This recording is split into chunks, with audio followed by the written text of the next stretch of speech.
अमेठी का एक शांत गांव और एक बुजुर्ग, साथ ही एक ऐसी हत्या जिसने पूरे इलाके को हैरान कर दिया। 75 साल का एक बुजुर्ग रोज की तरह सुबह घर से निकलता है, लेकिन कुछ देर बाद उसकी लाश सड़क किनारे पड़ी मिलती है। शरीर गोलियों से छलनी और कातिलों का कोई सुराग नहीं। पहली नजर में ऐसा लगा जैसे किसी पुरानी दुश्मनी का हिसाब चुकाया गया हो, लेकिन जब पुलिस ने इस कत्ल की परतें खोलनी शुरू की तो शक की सुई वहां पहुंची जहां शायद ही किसी ने देखने की कोशिश भी की हो। आखिर कौन था वो जो एक बुजुर्ग की ये मौत चाहता था? आखिर किस बात की इतनी नफरत थी और इस कत्ल के पीछे छिपा वो राज क्या था जिसने खून के रिश्तों को भी शर्मसार कर दिया? एक ऐसे कत्ल की कहानी जिसमें कातिल तक पहुंचने का रास्ता घर के दरवाजे से होकर गुजरता है। देखिए रिपोर्ट।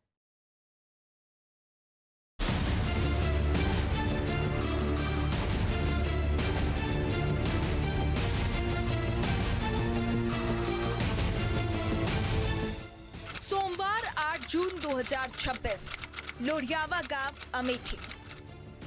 8 जून की सुबह अमेठी के लोढ़ियावा गांव में उस वक्त हड़कंप मच जाता है जब सड़क किनारे झाड़ियों में एक बुजुर्ग की खून से लथपथ लाश पड़ी हुई दिखाई देती है। कत्ल की इस वारदात के बाद लोढ़ियावा गांव में रहने वाले लोग दहशत में आ जाते हैं। सूचना पर पुलिस एसएफएल के साथ मौके पर पहुंचती है और लाश को कब्जे में लेकर पोस्टमार्टम के लिए भिजवाती है। साथ ही एसएफएल की टीम मौकाए वारदात से सबूत जुटाती है। लाश की शिनाख्त उसी गांव के रहने वाले 75 साल के बुजुर्ग हीरालाल दुबे के रूप में होती है, जो रोजाना की तरह सुबह के वक्त टहलने के लिए घर से निकले थे।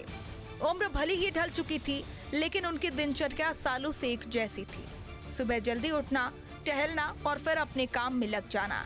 लेकिन 8 जून की सुबह कातिल पहले ही उनके इंतजार में घात लगाकर बैठे थे, जिन्होंने मौका देखते ही हीरालाल पर ताबड़तोड़ फायरिंग कर उन्हें मौत के घाट उतार दिया। जमीन पर हीरालाल दुबे खून से लथपथ पड़े थे। उनके शरीर में कई गोलियां लगी थीं। मौके पर कारतूस बिखरे पड़े थे, लेकिन हमला करने वाले इस खूनी वारदात को अंजाम देकर फरार हो गए थे। हीरालाल की हत्या की खबर मिलते ही उनके घर में कोहराम मच गया। परिजनों का रो रो कर बुरा हाल हो गया। जिस घर में कल तक संपन्नता थी, खुशियां थी, वहां मौत का मातम पसर गया। घर वालों से लेकर पुलिस के सामने सवाल था कि आखिर 75 साल के हीरालाल दुबे की इतनी बेरहमी से पूरी प्लानिंग के साथ किसने हत्या की और बुजुर्ग की हत्या के पीछे की वजह क्या है। चूंकि हीरालाल की गांव में किसी से कोई दुश्मनी भी नहीं थी, जिसने इस मर्डर के केस को और उलझा दिया। पुलिस ने हर एंगल से जांच शुरू की, लेकिन सबसे बड़ा सवाल यही था कि एक 75 साल के बुजुर्ग को आखिर मारना कौन चाहता था। पुलिस ने सबसे पहले पुराने रंजिशों का रिकॉर्ड खंगाला, जिन लोगों से हीरालाल दुबे का कभी विवाद हुआ था। उनसे पूछताछ की गई, लेकिन कोई मजबूत वजह सामने नहीं आई। जितनी जांच आगे बढ़ रही थी, उतनी ही कहानी उलझती जा रही थी। फिर पुलिस ने हीरालाल दुबे की जिंदगी को करीब से पढ़ना शुरू किया और यहीं से जांच को पहली दिशा मिली। पता चला कि कुछ साल पहले हाईवे निर्माण के दौरान हीरालाल की जमीन अधिग्रहित हुई थी। बदले में उन्हें लगभग 85 लाख रुपए का मुआवजा मिला था।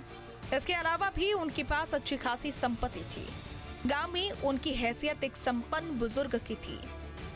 बुजुर्ग के ब्लाइंड मर्डर की तफ्तीश कर रही अमेठी पुलिस को ये समझने में देर नहीं लगी कि बुजुर्ग हीरालाल के कत्ल के पीछे कहीं उसकी बेशुमार दौलत तो नहीं है। अभी तक जो पुलिस अंधेरे में तीर चला रही थी, अब उसने इस सिरे को पकड़कर अपनी जांच का दायरा आगे बढ़ा दिया। इसी बीच पुलिस को कुछ ऐसी जानकारियां मिली जिन्होंने जांच का रुख बदल दिया। पुलिस की जांच में पता चला कि हीरालाल के घर में संपत्ति विवाद चल रहा था। हीरालाल दुबे अपनी संपत्ति को लेकर अलग अलग फैसले लेने की बात करते थे। कई बार उन्होंने अपनी संपत्ति अपने भतीजे को देने की भी बात कही थी। यानी घर के भीतर सब कुछ उतना ही शांत नहीं था जितना बाहर से दिखाई देता था। अब पुलिस ने परिवार के लोगों की गतिविधियों को खंगालना शुरू किया। मोबाइल फोन की लोकेशन देखी गई, कॉल डिटेल्स निकाली गई और फिर एक ऐसा नाम सामने आया जिसकी तरफ शुरुआत में किसी का ध्यान गया ही नहीं था। वो नाम था हीरालाल दुबे के अपने पोते का।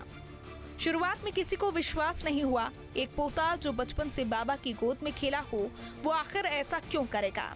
लेकिन तकनीकी सबूत कुछ और ही कहानी सुना रहे थे। पुलिस ने जब उसके संपर्कों की पड़ताल की तो कुछ ऐसे लोगों के नाम सामने आए जिनका कत्ल से पहले और बाद में लगातार संपर्क बना हुआ था। अब पुलिस ने उन लोगों पर निगरानी बढ़ाई, पूछताछ का दायरा बढ़ाया गया और फिर धीरे धीरे एक ऐसी साजिश सामने आने लगी जिसे सुनकर जांच अधिकारी भी हैरान रह गए। पुलिस के मुताबिक इस कत्ल के पीछे प्रॉपर्टी, पैसे के लिए रिश्तों के कत्ल की ऐसी कहानी सामने आई जिसे देखकर पुलिस वालों तक के होश उड़ गए। जब पुलिस ने मृतक हीरालाल के पोते को शक के बिना पर हिरासत में लिया और सख्ती से उससे पूछताछ की तो वो टूट गया और फिर उसने अपने ही दादा के कत्ल के जुर्म को कबूल कर लिया। यानी हीरालाल की हत्या किसी और ने नहीं बल्कि उसी के सगे पोते ने अपने 2 नाबालिग दोस्तों के साथ मिलकर की थी। अब सवाल था, जिस दादा ने अपने कंधे पर बैठाकर बचपन में खिलाया, उसी पोते ने क्यों अपने दादा की इतनी बेरहमी से हत्या कर दी। दरअसल आरोपी पोते की नजर दादा की करोड़ों की प्रॉपर्टी पर थी। पोते को डर था कि दादा प्रॉपर्टी किसी और के नाम कर सकते हैं। वो दादा की करोड़ों की जमीन और मुआवजे की रकम चाहता था। दादा के रुपयों और संपत्ति पर वो अपना हक समझता था। जब दादा ने प्रॉपर्टी अपने भतीजे के नाम करने की बात कही तो पोते ने दादा की हत्या करने का फैसला किया। उसने अपने 2 नाबालिग साथियों के साथ अपने ही दादा के कत्ल की पूरी प्लानिंग बनाई।